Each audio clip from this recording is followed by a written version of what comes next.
Hi, I'm Kim from Spiritual Life Path Institute, and I am the director and one of the teachers here. And today I wanted to talk to you about EFT for forgiveness. So EFT is a fabulous tool for things like deep trauma, PTSD, things like losing weight, anxiety, all these things that are deeply rooted in our emotional body. But it's also great for forgiveness because forgiveness is deeply rooted in our emotional body. So this is something that you can do for yourself. I did it. So my story is when I was learning to become an EFT practitioner, you are your first client.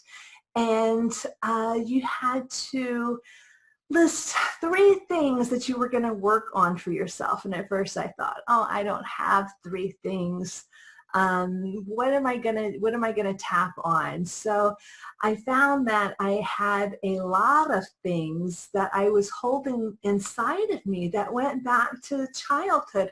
And my 3 things became 3 pages, front and back, of old wounds, like I said, that go back to childhood. So I would tap on these things, and some of these things were old wounds that I played on loop. They were things like deep traumatic wounds that I had been playing on loop in my mind for years and years and years. Sometimes, some of them almost daily. They were just things that I revisited and never allowed me to heal because they're things we replay in our mind. And it's like when somebody slaps you, that pain lasts for just a moment. But it's the memory of it, the replay of the situation that we hold on to for years that cause us to feel the pain. But the actual pain of the slap just takes a second, maybe a minute. If it's a hard slap, maybe a few minutes, maybe 10 minutes. But the hurt around, the emotional pain around that slap, sometimes we can hold on to for years. And it's the story around it that keeps us trapped in this emotional turmoil. So EFT can help you heal from that. It helps remove the energetic blockages that you have within you. And so EFT, you tap on the meridians, the energetic lines within your body, and it helps clear those lines. They get jumped up every time you have a traumatic experience. However, that's not all. When you have these traumatic experiences, it triggers your fight or flight mechanism in your amygdala, in your brain. So when you are doing tapping, you talk about these negative experiences. You say your statement, or you talk about the negative experience to bring up that emotion, to bring up those negative feelings, so that you tap on them and you calm your amygdala down. You tell your body, you tell your energetic lines, you tell your amygdala that I don't need to be stressed in this moment. I don't need to feel this anxiety, this pain anymore. And it clears the lines in your meridians. It clears the stress and the trauma in your brain and soothes it and calms it and helps you release it. This is why it's so great for PTSD. Gary Craig, author of EFT, did so much work with Vietnam vets who were suffering from PTSD. That's where the foundation of so much of his studies was PTSD vets that were suffering from PTSD. So anyway, it's because it calms that traumatic space in your brain. So anyway, This is how it's going to work. This is what I want you to do when you're at home. So instead of saying the statement, if you're familiar with EFT at all, you say your statement, you say it in a negative form. Sometimes you get on your sore spot, or a lot of people will tap here on your karate chop, and they say this negative statement and end with, I still love and accept myself. We're not going to do that, because forgiveness is deeply rooted. And when working with high trauma clients and things that are deeply rooted, I find that I have been most successful, and my clients have been most successful when we tell a story. And this is because when we're telling the story, we get emotionally involved. Just saying the statements and going through the statements and words as you're tapping doesn't get you as emotionally involved. It doesn't have the same emotional effect as telling a story. But when you tell the story from beginning to end, you bring up those emotions. You bring up those feelings of being in the same situation. So you're going to tell a story. Think about a time that you were done wrong, that somebody betrayed you, that you've been holding on to this for years, maybe most of your life. And you have been a prisoner of the situation for far too long, and you want to let it go. Okay?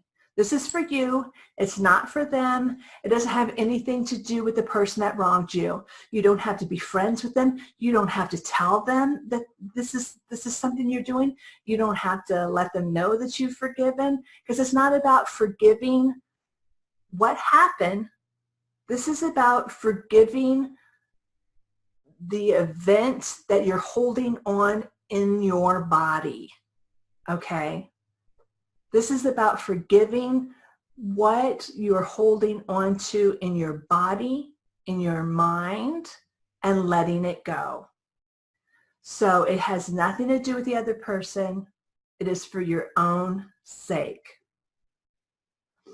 So you're going to tell the story of what happened to you, of this event, whatever it may be, of how you were done wrong. And while you're doing it, you're just going to tap. You're going to tap on the inside of your eyebrow. Then you're going to move to the side of your eye, all while you're telling your story. Just 6, 7, maybe 8 times. And tap under your nose and under your chin, or under your mouth on your chin, at your collarbone, like right under your collarbone, and maybe about an inch in. And then under your arm. For women, this is about where your bra strap goes. For men, I have no explanation of where the spot is on you. And you're just going to keep doing it, all while telling your story.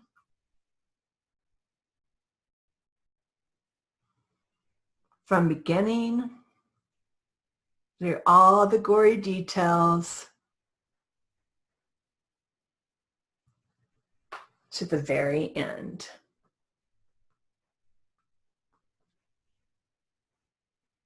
Now here's the thing. When you start feeling better about it, and you feel like you've come to the very end of your story, I want you to do these things. And so with your fingers, you're just going to tap on the side of your nail bed on your thumb, and then on your index finger, and on your middle finger. You're going to skip your ring finger and go to your pinky. And then you're going to tap on the karate chop part of your hand. And then on the top of your hand, in between your ring and your pinky, you're going to tap on that part there. And now I want you to close your eyes and then open your eyes. And with just your eyes, look down to the right and back to center. And look down to the left and back to center. And with just your eyes, roll them around in a circle in one direction and roll them back the other way. And then hum a little bit of happy birthday. Count out loud to 5. 1, 2, 3, 4, 5. And hum a little bit more of happy birthday.